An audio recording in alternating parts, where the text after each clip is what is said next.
JRM international school में आज गीता मनीषी स्वामी ज्ञानानंद जी महाराज पधारे। स्कूल के अध्यक्ष महेंद्र रुपेला और अंजू रुपेला, निदेशक चैतन्य रुपेला, स्कूल प्रिंसिपल गरिमा यादव तथा स्कूल स्टाफ की ओर से स्वामी जी का भव्य स्वागत सत्कार किया गया। स्वामी जी ने नन्हे बच्चों से गीता के विषय में बातचीत की, उन्हें गीता का ज्ञान दिया। उन्होंने कहा कि गीता सिर्फ भारत का ही ग्रंथ नहीं है, बल्कि संपूर्ण विश्व का ग्रंथ है। इसी वजह से गीता की आवश्यकता केवल भारत को ही नहीं, संपूर्ण विश्व को है। उन्होंने कहा कि गीता को राष्ट्रीय ग्रंथ का दर्जा दिया जाना चाहिए। उन्होंने विशेष तौर से इस बात पर जोर दिया कि गीता के उन अंशों का प्रयोग तो जरूर पाठ्यक्रम में करना चाहिए जिसके पढ़ने से विद्यार्थी जीवन में परिवर्तन आ सकता है। स्वामी जी ने नन्हे बच्चों से संवाद करते हुए कहा कि जिसका जो कर्म है उसे वो पूरी निष्ठा के साथ करना चाहिए। हमें अपने जीवन में कर्म की राह में धन का लालच नहीं आने देना चाहिए। स्वामी जी ने नन्हे बच्चों को अपने छात्र जीवन में मोबाइल से दूर रहने के लिए भी प्रेरित किया। देखो, वैसे हमें लगता है कि गीता वैसे तो राष्ट्रीय ही नहीं, अंतर्राष्ट्रीय प्रेरणा है। पूरे विश्व के लिए गीता है। और हम ये बात भी प्राय कहते हैं कि गीता हिंदुओं की आस्था का ग्रंथ है, लेकिन केवल हिंदुओं के लिए नहीं है। गीता भारत का गौरव ग्रंथ है, लेकिन केवल भारत के लिए नहीं है। गीता की आज पूरे विश्व को आवश्यकता है। आज आप देखें, कहीं ना कहीं मन में चिंताएं बढ़ रही हैं, आशंकाएं बढ़ रही हैं। आज इंसान कहीं ना कहीं आशंकाओं में जी रहा है, तनाव में जी रहा है, कहीं दबाव, स्ट्रेस बढ़ रहे हैं। कहीं आप पूरे विश्व में देखें, युद्ध के वातावरण जो बनते देख रहे हैं, युद्ध की विभीषिकाएं के अंदर कई तरह के कलह क्लेश बढ़ते दिखाई दे रहे हैं। परिवारों की सद्भावना प्रश्नों में है, तो उसका समाधान गीता है। और इसीलिए हमें लगता है कि भगवद गीता राष्ट्रीय स्तर पर हर व्यवस्था में राजनेता का धर्म क्या है, वो गीता में बहुत अनूठे सूत्र हैं।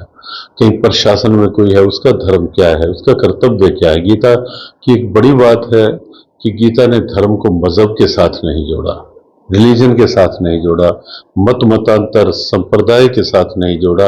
गीता का धर्म है जो जहां है वो अपने कर्तव्य को पहचाने, ये सबसे बड़ा धर्म है। और हमें लगता है कि इसलिए गीता हर क्षेत्र की आवश्यकता है कि डॉक्टर अपने कर्तव्य को पहचाने, टीचर अपने कर्तव्य को पहचाने, स्टूडेंट अपने कर्तव्य को पहचाने।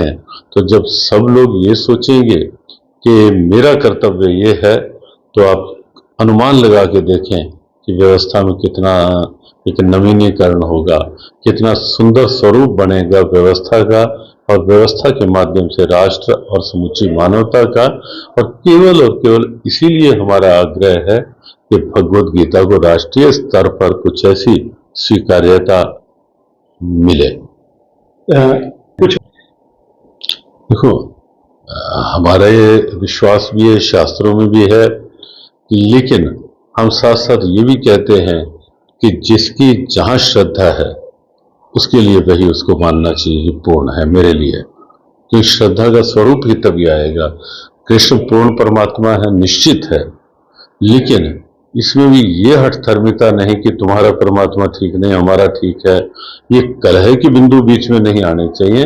गीता में ये भी लिखा है कि यो यो याम याम तनु श्रद्धा, जिसकी जहां जहां भी श्रद्धा है, भगवान कृष्ण ने ही कहा है, यो यो याम याम तनु भक्त्या श्रद्धा अर्चितुम इच्छति। भगवान कहते हैं जिसकी जहां जहां श्रद्धा है उसकी श्रद्धा को मैं वहीं पुष्ट करता हूं।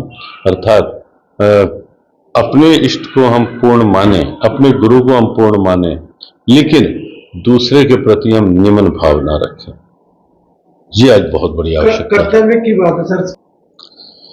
हमारा प्रयास है कि स्कूली स्तर पर कुछ सूत्र, और हम गीता को केवल उस दृष्टि से नहीं लागू करवाना चाहते कि जरूर कि हम ये माने कि हमारा ग्रंथ लागू।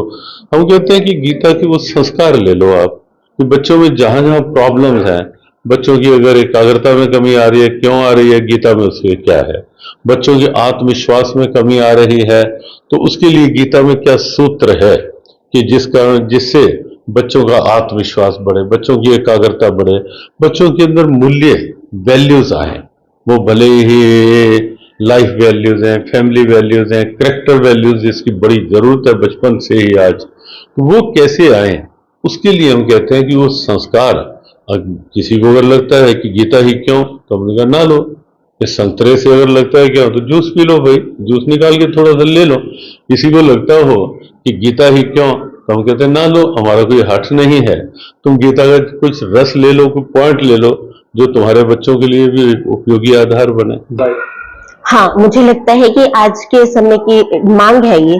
जिस तरह से हम आज के माहौल को देख रहे हैं, बच्चों का ज्यादा मोबाइल देखना, या पर मोबाइल पर बहुत सी ऐसी चीजें भी बच्चा अनजाने में देख लेता है जो उसे नहीं देखनी चाहिए, तो वो अनजाने में उसका आचरण भी करने लगता है। तो मुझे लगता है कि आज के टाइम पे इस तरह की वर्कशॉप हर स्कूल में होनी चाहिए। एक हमारे समाज में एक अच्छा चलन और भी है, मैंने गुरुजी से भी बोला कि जिस तरह से राधा स्वामी सत्संग का हर रविवार को एक सत्संग आयोजन किया जाता है राधा स्वामी सत्संग की तरफ से, उसी तरह से ही हमारे समाज में भी गीता पाठ का और गीता के संदेश का, गीता के उपदेशों को पालन करने का एक वर्कशॉप होना चाहिए। उसमें उसके बारे में हमने गुरुजी से बात की है, तो उन्होंने हमें वादा किया है कि वो कुछ ऐसे अध्याय हमें भेजेंगे जो कि हम बच्चों को पढ़ा सकें, उसके बारे में बता सकें, और बच्चों का जो है उनके साथ बातचीत करने के बाद उनका जो उद्देश्य है जीवन का वो भी उनको पता लगेगा, और उनके चरित्र का निर्माण भी होगा। और अगर बच्चों का चरित्र निर्माण अच्छे से होगा तो समाज का भी अपने आप होगा। तो हमारा जो समाज का या हमारे देश का जो भविष्य है ये बच्चे हैं, तो अभी से अगर इनको संस्कार दिए जाएं तो हमारा समाज निश्चित ही उन्नति करेगा।